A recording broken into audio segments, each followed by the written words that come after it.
So in the midst of trying to finish this town car, the expedition thinks it's a good idea to go ahead and crap out the rear air suspension. So I had to go ahead and break out Stormtrooper to get me to and from work, so that way I could stay focused at the task at hand. On a good note, however, our Rafe oil and fuel pressure sensors showed up, as well as our new coolant overflow tank and our new catch can. With those installed, I move on to getting a port for our idle air control valve mounted into our charge pipe right before the throttle body.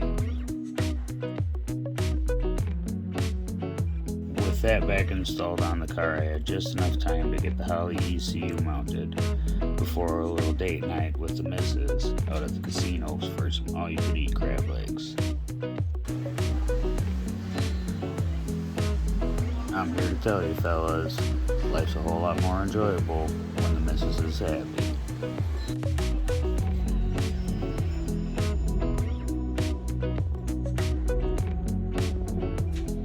Monday afternoon, I was able to run down to Auto Value and pick up a few sets of plugs, as well as our new idle air control valve. Postal Service brought more goodies. Both our Holly manifold air temperature sensor and our 6-bank switch panel arrived from the Jungle website.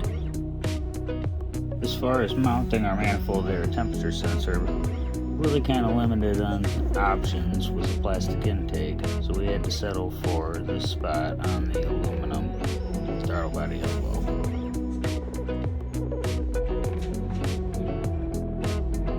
With both the idle air control valve and the manifold air temperature sensor taken care of, I go ahead and move on to getting our relay box mounted and running the wires from our controls all the way back to our transcooler fan, as well as our fuel pump.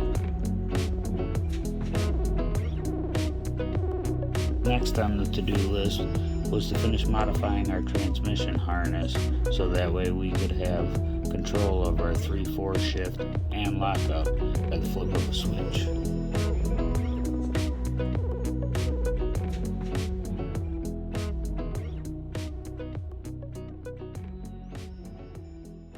Next on my list was to identify the starter circuit. Hearing Biggie crank over put me in high gear, so immediately jumped over to getting the fire rings installed in the wastegates.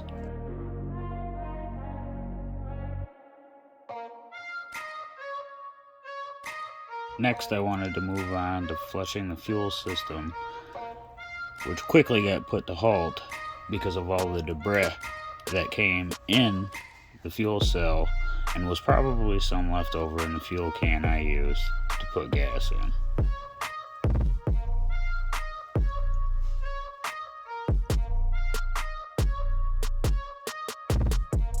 Nothing finer than watching $30 worth of fuel go down the drain.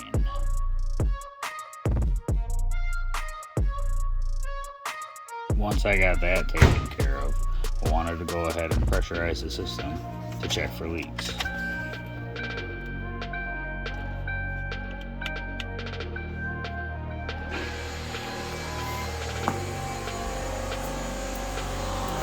I don't know if you heard that or not, but it was clear we had some leaks.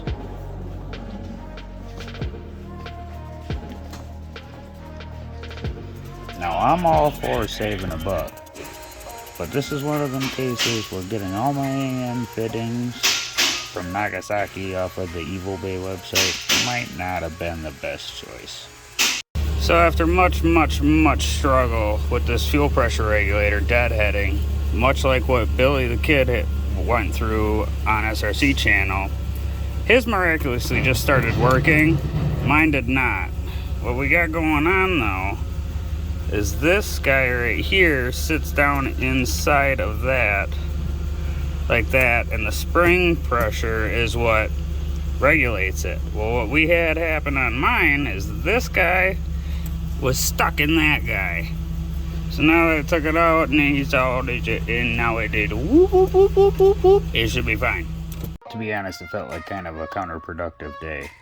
But Tuesday was a new day, so we went ahead and started by getting our battery mounted into the car.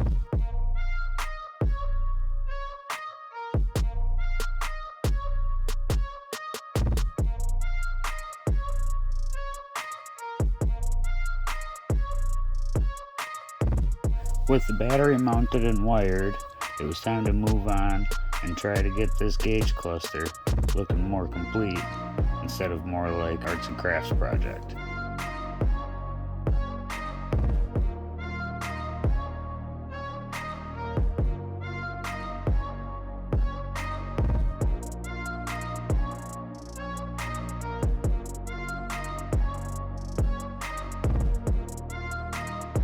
While I waited for our new and fitting to show up from Jags, I also went ahead and reached out to the guys over at Boosted Bad Habits YouTube channel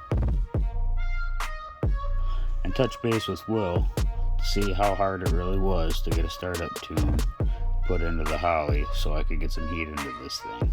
And well,